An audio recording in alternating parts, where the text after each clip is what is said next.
Hello everyone and welcome to Tuesday's Tips at 2 with Kimberbell. My name is Lauri. Today we are going to start out, we're going to show you a pocket suggestion or an idea for a pocket for your fairy lights. Now you can apply this to any of our previous projects as well. I believe we've got Main Street Celebration that had lights. There's the Twilight Boulevard pillow that had lights. And these are just some great ideas or tips, I guess. We've got our cute little fairy flies, fireflies. I guess they're fairy lights, and I'm calling them fairy flies. I'm going to turn that on if you can see that. These are lit up now, but on the back of this, you can see these are the lights, and the holes have been punched, and they actually go through the quilt. Well, what we've done is we've created, and in the instructions, it shows you how to make a pocket for the actual, switch for the lights right there. But now some of you may not want little kids or somebody messing with these lights.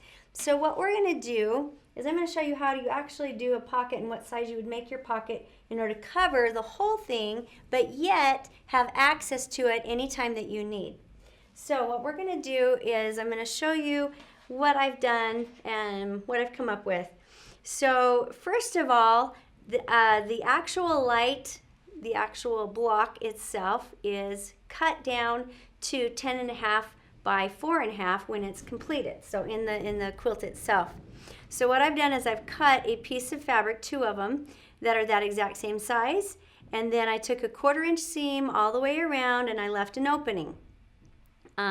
If you just trim the 4 corners, then you can flip this, and it's still very easy to flip inside out. It's not a big deal that it's a little bit longer. Just make sure you have a big enough opening that you can, tuck your fingers in if you need to.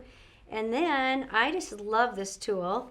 I just flip it, and then I'm going to actually press out the corners, and then you just top stitch your opening. You can see right here's your opening. You just top stitch that closed. So then it would look, and I love this tool. If you guys don't have one of these, I would recommend getting one of those tools. And then you have your actual pocket. Okay, so it looks nice on both sides. And you can see where I've top stitched it right here. This is the top stitch. All right, now what we're going to do, we don't want to sew the entire thing covering all of the lights because then you wouldn't be able to get into it to turn it on and off. So what I recommend is, what we're going to do, I'm going to see if I can't do it on here sideways.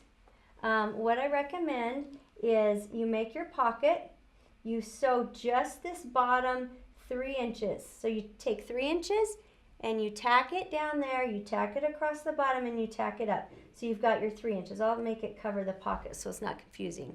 So this is our new pocket now.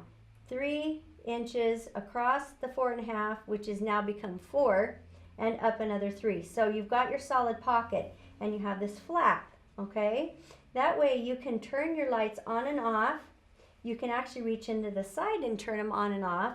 And all you do on the top part of your pocket is you will take a hook and eye, and you can just do a hook and an eye there and there, and then you simply just hook it right on to the eye, and anytime you want to get into it, you unhook it. You've got access to the whole thing.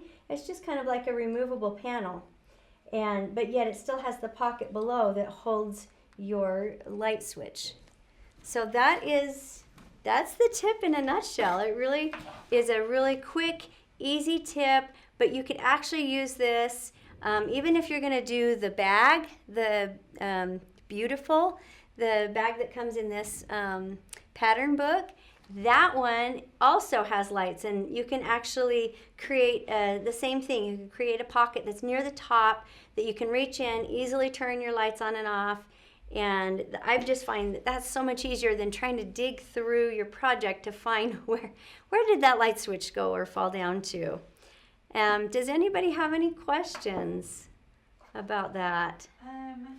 Lynn she's kind of telling us that you could also snap it. Do you think that would Great idea. Oh, absolutely. So you can buy snaps that you just whip stitch on, just like a hook and an eye, and you could easily do a snap. That's a great suggestion. Thank you, Lynn.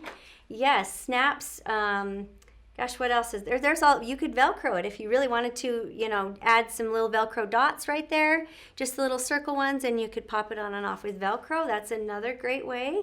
Anybody else have any other good suggestions? No suggestions, but we do have a question. Okay. About, if you could just say again, what size did you cut the pocket?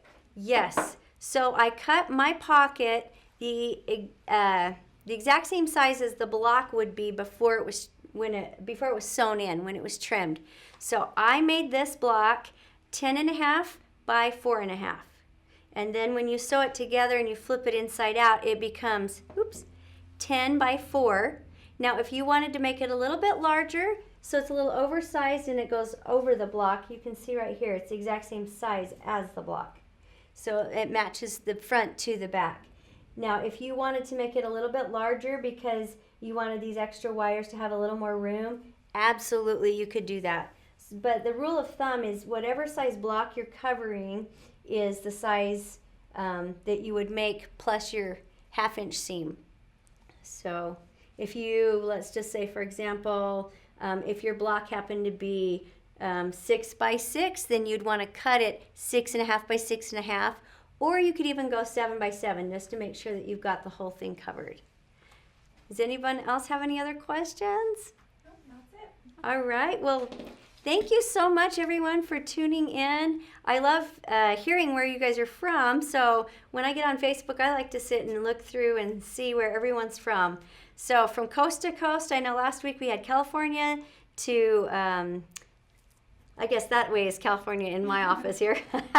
So everywhere from California to Florida to down to Texas and clear up to, I know we've had a few from Canada.